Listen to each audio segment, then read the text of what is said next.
welcome back to Yunus Education. Di sini kita akan belajar seputar hal edukatif yang datang dari dunia pendidikan. Pada video kali ini kita akan kembali membahas mengenai update tenaga honorer. Namun, sebelum lanjut ke video, seperti biasa jangan lupa terus dukung kami dengan cara subscribe, like, komen, dan share video ini, serta jangan lupa juga aktifkan lonceng notifikasinya supaya kalian bisa mendapatkan update video terbaru dari Yunus Education. Oke baik, langsung saja mari kita simak penjelasan pada video berikut ini. Sejak mencuatnya kabar penghapusan honorer pada tahun 2023, topik ini terus menjadi perbincangan hangat di kalangan publik. Para tenaga honorer pun dibuat ketar-ketir akan nasib masa depan mereka yang sedang terancam. Namun, pemerintah tetap akan berupaya mencari jalan tengah terbaik untuk menyelesaikan masalah tenaga honorer.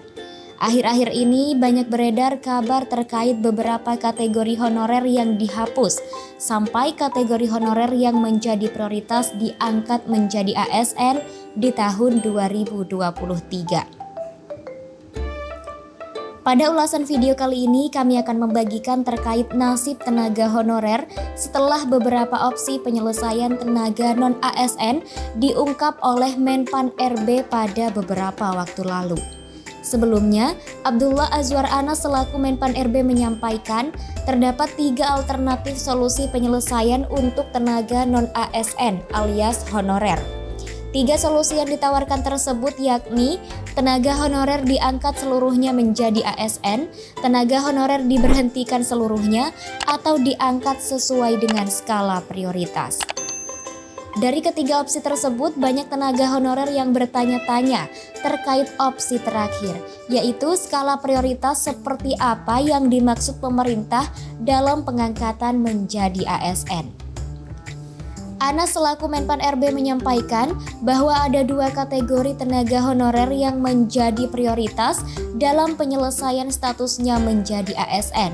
Skala prioritas tersebut ditujukan kepada fokus pelayanan dasar berupa guru dan tenaga kesehatan.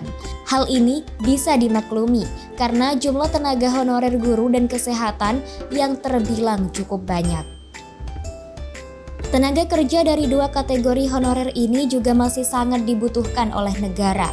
Kebutuhan tenaga guru dan kesehatan sangat krusial, sehingga bisa dipastikan bahwa kedua kategori honorer ini aman dari penghapusan.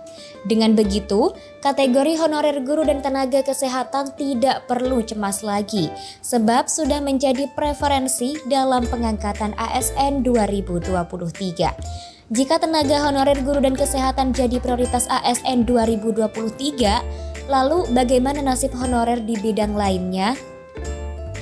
Seolah tak mendapatkan perhatian dari pemerintah, banyak tenaga honorer di bidang lainnya turut mempertanyakan bagaimana nasib mereka yang juga sama-sama membantu dalam pelayanan publik lainnya. Memang, tak bisa dipungkiri tenaga honorer selain guru dan kesehatan juga banyak bertebaran di seluruh instansi pemerintah.